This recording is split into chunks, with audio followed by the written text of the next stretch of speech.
the healing transformations work, it's our intent to help the planet and all upon it to heal and to go to the next level and to add as much light and consciousness as we can. And we'd like to dedicate the merit of this work to our enlightenment and the enlightenment of all beings. May all beings be happy, may they be free of suffering and the causes of suffering. And so it is.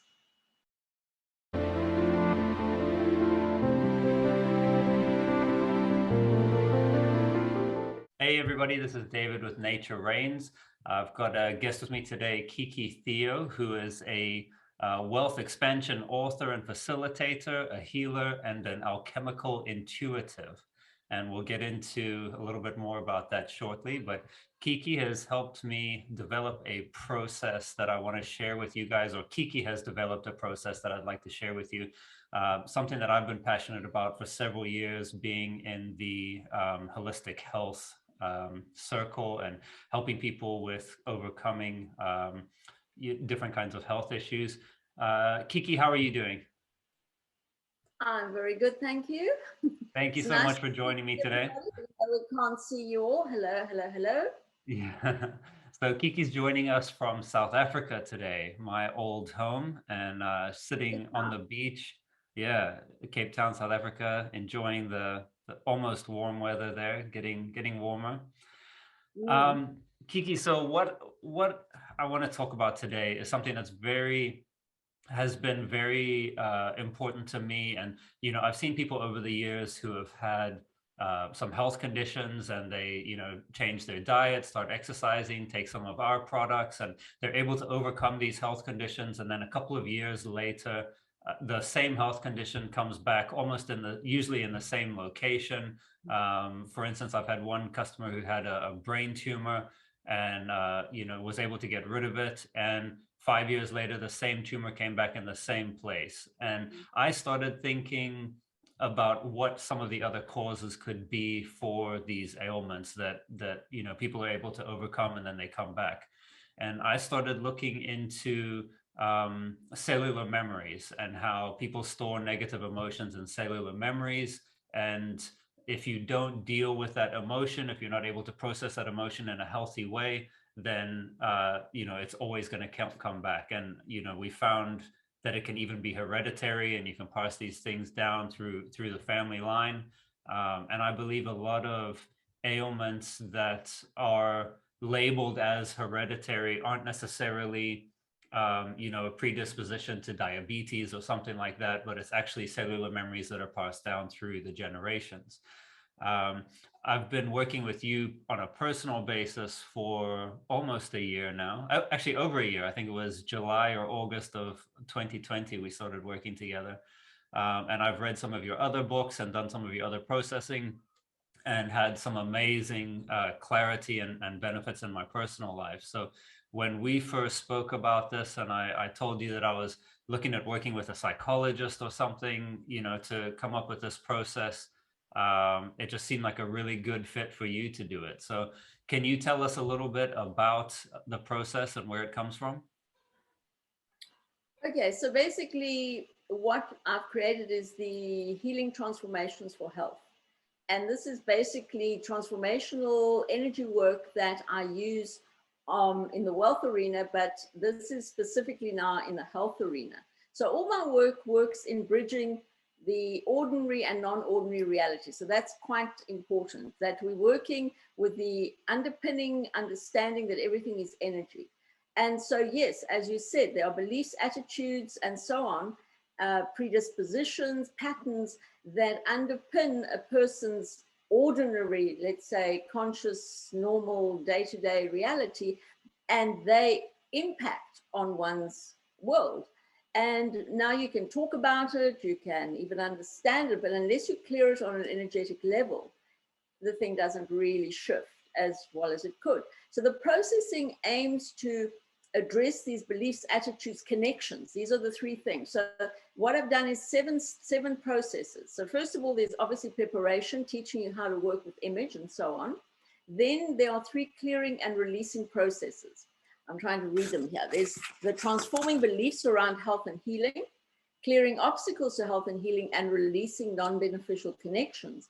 So all these things done on the level of energy will enable a person to clear the obstacles to health. Of course, we're not making any claims to cures and so on, and one has to, go and take their medicine and see their doctor. This is the disclaimer now. But what we're doing here is connecting to health. So we're removing the blocks in the same way that, it's mentioned that we're all enlightened, and what we're doing is removing the obscurations to our enlightenment so that we can go back into our natural state. Our natural state is health, and vibrant health at that. But things happen along the way. So we remove that, and then we connect with health in the next three processes. The next three processes are basically aligning the elements for balance. That is, the elements that we're all made out of. And all of the theory, if you like, is in a book, which will come with the processing. Initially, anyway, it'll come as a free book. Once you buy the processing, you'll get access to the book. So aligning the balancing, then creating your container of health and healing. Containment is a very big aspect of my work. And then renewing faith and trust, which is an important thing. Then all of that in the seventh process will get grounded in a journey where you actually ground and align with health and healing. Because if you don't resonate with health and healing, and of course that's going to happen if you've been unwell for a very long time, if you've got underpinning beliefs and attitudes that contradict health and healing, then no matter how much goodness goes in, it's not going to really give you the result that you want. So what we're trying to do is remove everything that is standing in the way, and we're doing it quite easily, quite effortlessly. The energy work, I'm guiding people through the energy work. It's very light, it's very subtle. I don't believe in, I believe in working very delicately with one's psyche and with one's patterning, because you move one thing, everything reshifts. And then grounding, balancing, and aligning to health. So that is really what we're going to be doing on the processing MP3. And then, as I said, there's a book that goes with it, and the book discusses and actually starts the processing where you can do a lot of writing, and I call it, well, it is right brain processing. That is the precursor to the energy work. So you start by writing, drawing, processing, shifting your reality around health and healing and what that means, and also discovering what do you really believe about it.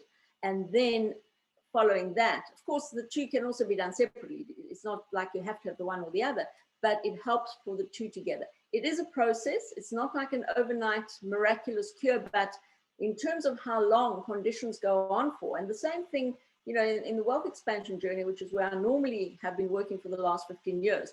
I mean, I have been doing healing my whole life, so it's not really a deviation. Considering how long one has continued in a particular state, to take a few months to shift is not a long time. But what I'm saying is it's not going to happen overnight. It's not a fast pill cure. Yeah. But if you work through it, I think the results are going to be amazing, because you're transforming your psyche on a very deep level. And I think that's, like you said, somebody who's, 55, 60 years old, probably for 40 of those years, whatever health condition they're dealing with has been building up and building up and building up. And possibly even, from younger and from, the parents has been passed down. So, I've done some of these processes before. I've done some of these workshops where people have to kind of face the traumatic memory, and you go into your subconscious and, pull up this memory. But it can be very kind of violent for the person dealing with it. If you've suppressed the trauma, a car accident or something really bad that happened to you when you were a child, and then now bringing this back up and reliving it can create more trauma, So I really like how you've put this process together, and I'm so excited to be able to offer this to our clients, because it's something, like you said, it's very gentle, it's very soft. You don't even know that you're really working on things in your psyche and working on all of this. You're just doing a process, and it's fun, and it's exciting to kind of draw something on a page and know that your mind has created this, and this imagery is what's inside of you, and it's what you're thinking, and you're just kind of putting it out onto paper. So I really enjoy these processes. And if you could quickly just tell us a little bit about working with non-ordinary reality. What exactly is that, and how does it work? Well, okay, so it's a big subject. Okay, so basically, it does tie in with the two ways of thinking, which is why I start there. I start with the left and right brain thinking, because the right brain thinking gives you access to non-ordinary reality. So non-ordinary reality, broadly speaking, can be, we can talk about all the things that don't fall into the logical, rational, left brain thinking, which our world runs on. So things like love, faith, feelings, intuitions, all that falls into non-ordinary reality. But now going even further, non-ordinary reality or extraordinary reality is the world of spirit. It's the world of dreams. It's the world of intuition. It's the world of the right brain. And it's also the world beyond what we can normally see. Now, some people are able to see beyond the normal. And we've had reports written since the beginning of time of fairy realms, of accesses to other dimensions, of angels, of all of that falls in the world of non-ordinary reality. On the level of creation and manifestation, certainly according to Jung, we have this idea of archetypes, which is basically like a blueprint of creation. So underpinning the physical reality is the world of archetypes. So for instance, you can have the archetype of mother. That's the general consensus beliefs and attitudes around a mother, and that creates a blueprint. This is what a mother looks like as far as the consensus is concerned. That is the collective consensus in the collective unconscious. Then you have your own personal unconscious, and your experience of mother might be a little bit different. So these ideas, these blueprints, these vessels of energy really are contained below the level of consciousness in our unconscious. And they do affect us. They affect our thinking, they affect our activity, and they affect the whole of reality as we see it. Now, I like to work in that area before things are manifest from the non-physical form, when they're still in creation and go into the physical. So you can come there and work on that level and discover that things in the physical world will change as you've discovered yourself, almost sort of strangely, and you can't link the two, because the one is thinking in the one way and the other is thinking in the other way. So there's no logical way you can explain why you can, for instance, go and call for an image of healing. You can talk to that image, you can change that image, and then suddenly, I don't know, suddenly there might be a cure for whatever you're suffering from, or something crosses your path, or something happens and you don't even link it to the work you've done. But what you've done is you've opened up the doorways of something bigger, something out of the ordinary. And that is the one thing I talk about, is in order to do this work, you've got to believe in miracles and wonders. You've got to believe in the non-ordinary, the extraordinary, because if you're expecting, just on a simplistic level, if you're expecting your body, which is this extraordinary miracle of creation, to suddenly do amazing feats of healing, which it can do overnight, you've got to believe in the impossible sometimes, And in fact, I read recently, where did I read? I read recently somebody said that when the reason the placebo effect works is when somebody believes that something's going to work, just that instruction from the brain causes healing, sort of whatever it is, healing thingy, to go healing, the whole healing response starts in the body. The minute the brain actually really believes, or the being or the person really believes that something's going to work. And that's why the placebo effect works. So belief is very, very, very important. Faith and trust, which I also cover in the work. That's why I talk about renewing faith and trust, because I think it's one of the things that's missing in the world at large, because we're so into empirical evidence, and it's not fashionable to think of miracles unless you're in Pentecostal church or something like that, and we want everything explained and empirically quantified and measured, and we've got all these labels for things, and yet every single day extraordinary things happen that nobody can explain, and that then teams of people go off to explain it. So faith and trust is very important, but when you have been under par for a long time, your faith and trust might be wearing a bit thin, particularly if you've tried this and you've tried that and you've tried the next thing and nothing works. And it's critically important to anchor faith and trust. So that is one of the processes that is here, is anchoring faith and trust. In what, in whom, that is up to you. This work caters to all religions and all faiths. your image of the divine and connection with spirit is very, very important, because going back to your original question, what is the non-ordinary world? That is the world of spirit. So what would somebody expect? What would the process feel like, or what would somebody go through by doing these processes? Look, it's very gentle work. So for some people, it can bring up a lot of emotion. Bearing in mind, as I said before, and I do say in the processing, this is not the place where you're processing past painful incidents. So if you go into areas, particularly in the processes where you're doing disconnection with people, events, and places that may not be positively impacting your health, I do set up a lot of protection, because we're working with the angelic realms, we're working with the divine, whatever your image of the divine is. So all that is in place. Because of course, as we know, time and space does not really exist in the space that we're doing this work. So even though I have recorded this, I am there with the person doing the work. So if something comes up that that is frightening, there is processing there that will actually help you. So we're not reliving events, we're not going past and churning things up. I don't believe in that. It's very light, it's very gentle.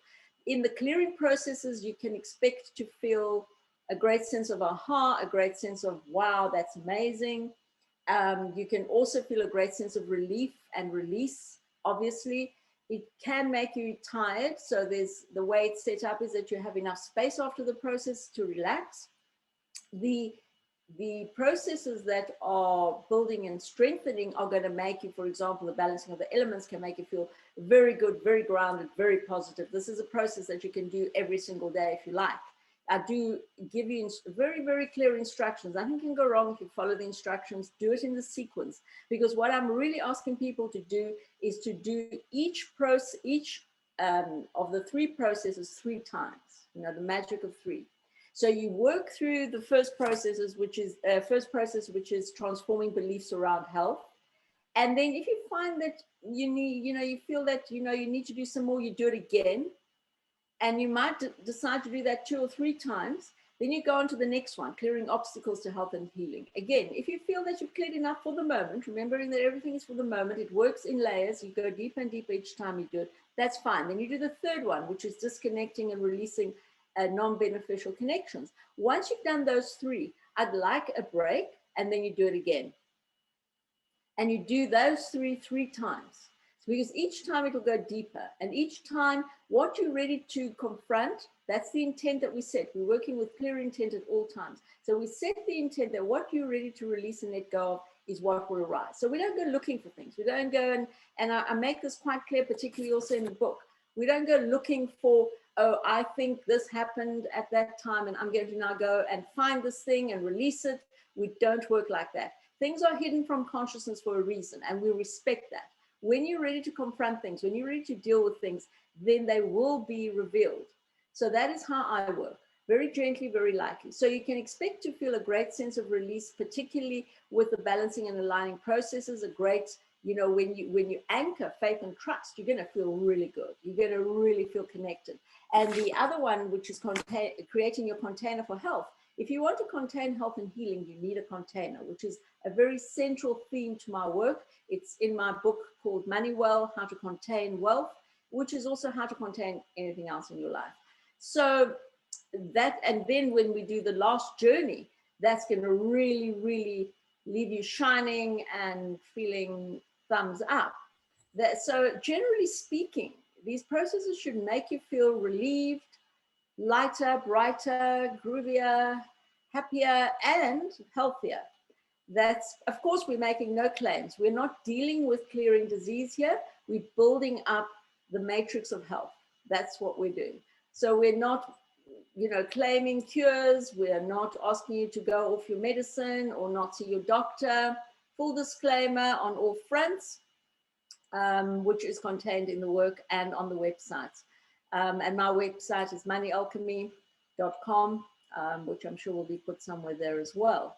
So yeah, that's what I think. I think it's a good experience. It's a journey. You should enter it as if you're going on a quest, you're going on a journey, and you're going to now open up the space for health, because that is something I talk about a lot in the book as well.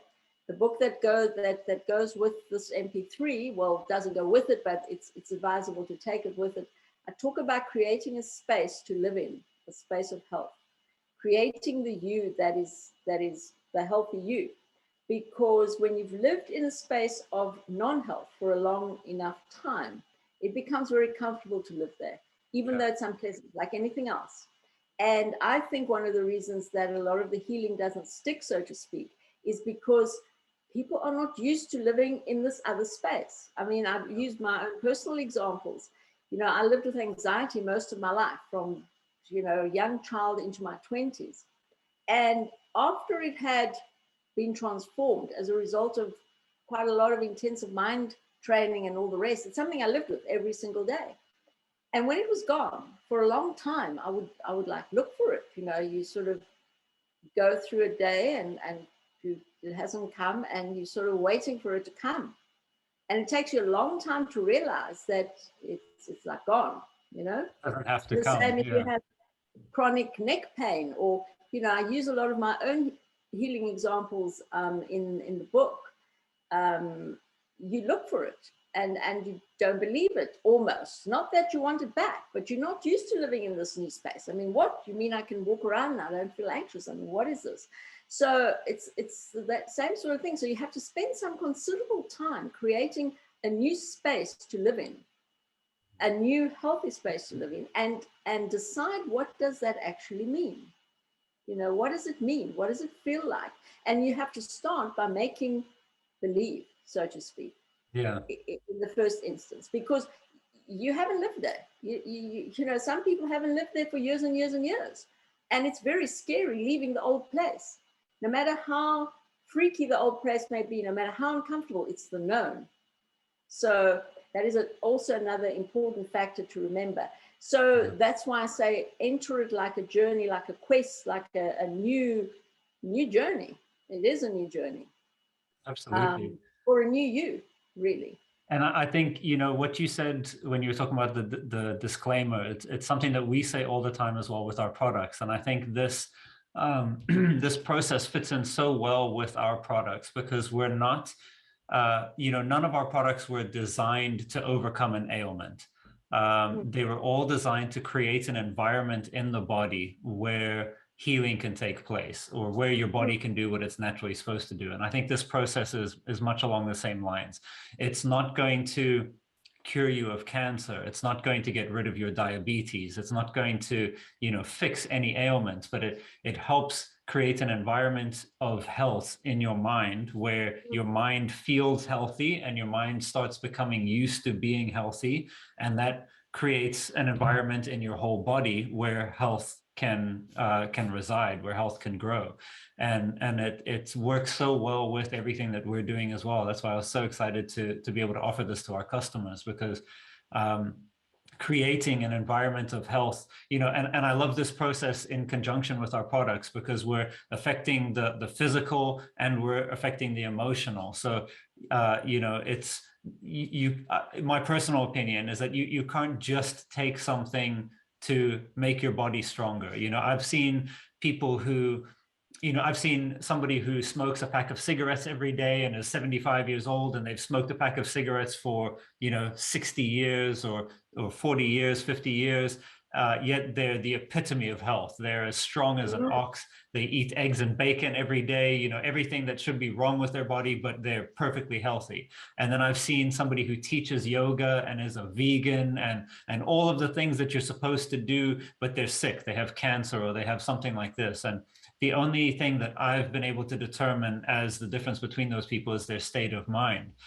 You know, that old farmer who smokes a pack of cigarettes a day is really happy and really content with his life. And, you know, his emotional state and his mental state is very healthy. And then that person who's sick, but a vegan, and, you know, not that being vegan is going to make you sick, but, you know, somebody who's the epitome of health or doing everything that health should be, yet they have cancer or some kind of debilitating disease.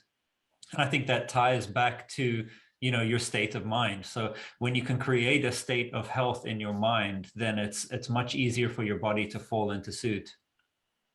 Yeah, and also your energetics, clearing the energetic patterns, which is what we're talking about, shifting the patterns that have been there for a long time. You mentioned hereditary genetics. I mean, a lot of people honestly believe that they're going to have to get XYZ thing because their mothers, grandmothers, and whoever got it. Now, it has been proven that genetics and DNA is not the way people thought it is. So, in fact, you don't have to be the victim of any genetic predisposition. And the fact is that DNA is in a state of movement and can be changed. It's not fixed. It's not sort of, as they believe that you're born with this DNA. It's in a constant state of movement, as we are. Flow and movement is one of the things that I talk a lot about. We are basically energy. It goes back to ordinary and non-ordinary realities. It's how are we viewing ourselves? And are we viewing ourselves as something that's made out of, bone and matter? In fact, if you start going into the quantum physics, you find that there's lots of space and very little matter. In fact, we're mostly made of space. From another perspective, we're mostly made of water. So either way, we're made of something that's quite flowy. It's not solid. And often disease is made solid when people define it and make it solid. This thing is now this. You can make it unsolid by choosing to believe something different, often. It's very interesting. In fact, I read also that, I think it's one of Richard Moss's books, that all these viruses, bacteria, cancers, they move through one's body at various times. And if at a certain point you frame freeze and you stop, and you label, it's like, oh my God, this thing's moving through. Now I have, whatever, bloblitis,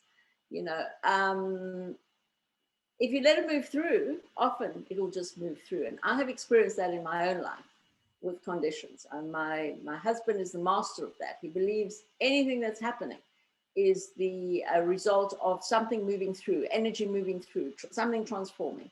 He has sat there clutching his chest at night where I've been thinking, God, does he need the doctor, And he had pains in his heart at one stage for quite a while.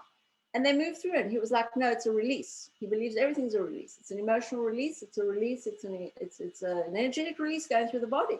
And it's very interesting that other medical systems, for example, the traditional Chinese, Tibetan, Vedic systems, they look at the body in terms of energetic flows.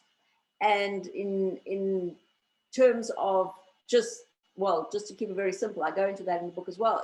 Let's keep it simply as energy flow. So when you go and you are diagnosed, per se, they look at whether your flows are flowing correctly. They're not concerned so much with, do you have X disease, Y disease? They're not curing the disease. They're trying to reestablish the vital flow of energy in your body.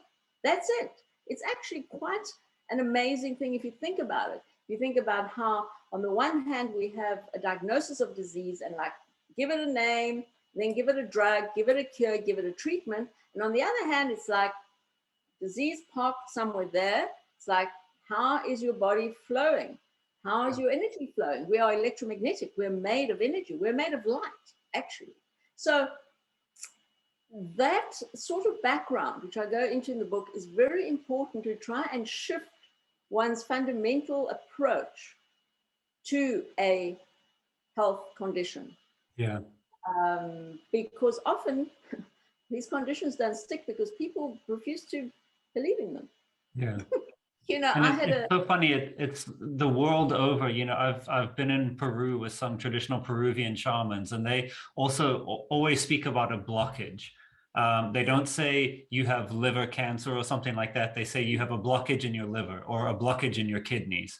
And then they do different kinds of herbal medicines and everything to release that blockage so that the energy can flow. And I think that's a very important kind of note to take away from this, is that this whole, like you said, this whole thing of attacking an ailment or providing a medicine for an ailment is kind of a very Western thing. When you look at very old traditional medicines, Ayurvedic medicine and everything, it's just about removing a blockage. And once the flow is reestablished, the ailment goes away. So I think there's a lot that this processing can do around your mental state, what you perceive to be a sickness or a disease. It's actually just something, you know, emotional that needs to be cleared and processed, and then the flow can return and health can return.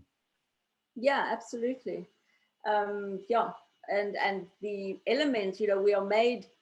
I say we're made of this, we're made of this, but fundamentally we're also made of the elements. You know, we're made of earth, fire, water, the elements. And in the old days, the ancient Greeks spoke of the humors, and they saw that as different flows of liquid in the body: the phlegmatic, sanguine, can't remember what, choleric. And in fact, there's many traditions that still follow that approach. The anthroposophists are one of them. And restoring health, because when you talk about, you know, healing, and you have to then define what is health, you know, what does it mean? And health basically means balance. And balance of what? Balance of the elements, for instance. And we are made of the elements, and this is why I provide a balancing of the elements process, so that we can balance the elements within us. Because again, in traditional Chinese medicine at least, and the Vedic ones, I think, they look at one being out of balance. You've got too much fire, you know, you don't have enough water. So the elements are not in balance, and therefore that will create a disharmony in the body, which will create a dis-ease in the body. So that's another way of looking at it, and remembering again that we are mainly water.